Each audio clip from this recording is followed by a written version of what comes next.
Good evening dear future doctors.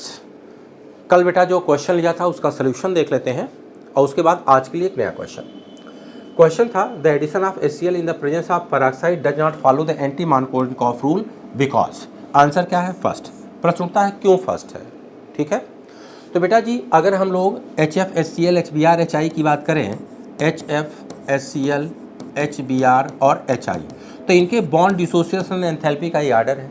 यानी जब HF और HCl के केस में है तो अगर HF और HCl का हम लोग होमोलिसिस करवाना चाहेंगे, होमोलिसिस, तो इसका मतलब बहुत ह्यूज अमाउंट ऑफ एनर्जी की ज़रूरत पड़ेगी।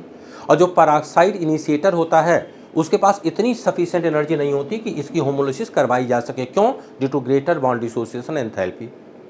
ठीक, तो एक प्रश्न उठेगा सर फिर तो HI के केस में तो हो ही जाना चाहिए ना, HI की तो सबसे कम आ रही है। हाँ, आइए जरा HI को देख लिया जाए।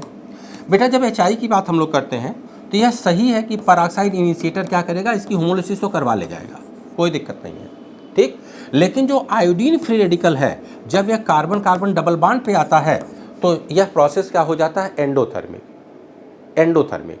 इसके तुलना में जब दो आयोडीन आपस में, आयोडीन के फ्री रेडिकल आपस में जुड़ जाते हैं तो I2 बड़े आसानी से बना लेते हैं। तो I फ्री रेडिकल का यहाँ एडिशन एंडोथर्मिक है, जबकि दो आयोडीन मिल करके इजीली क्या बना लेते हैं? I2 बना लेते हैं। इसलिए HI के केस में ऐसा नहीं हो पाता है। राइट, तो जो क्वेश्चन पूछा गया था उसका आंसर क्या हो गया था? फर्स्ट।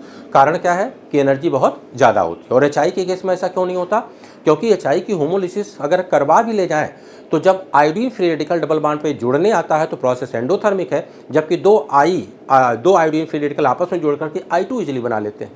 ठीक है, तो चलिए ये तो कल के क्वेश्चन का एक्सप्लेनेशन हो गया। बेटा आज का क्वेश्चन देख लेते हैं। आज का क्वेश्चन है which are the following compound will react with methyl magnesium iodide. बताना है इनमें से वो कौन सा है जो मेथिल मैग्नीशियम आयोडाइड से रिएक्शन करेगा। ठीक है, चलिए बेटा कल इसके सोल्यूशन और फिर अगले, अब ऑर्गेनिक के नहीं, अब थोड़ा सा क्वेश्चन चेंज करेंगे, कुछ और पोर्शन लेते हैं। तो कल से आपको जो नया क्वेश्चन मिलेगा बेटा वो ऑर्गेनिक से नहीं, वो इनऑर्गेनिक से होगा, फिर उसके बाद हम लोग फिजिकल लेंगे। Thank you very much.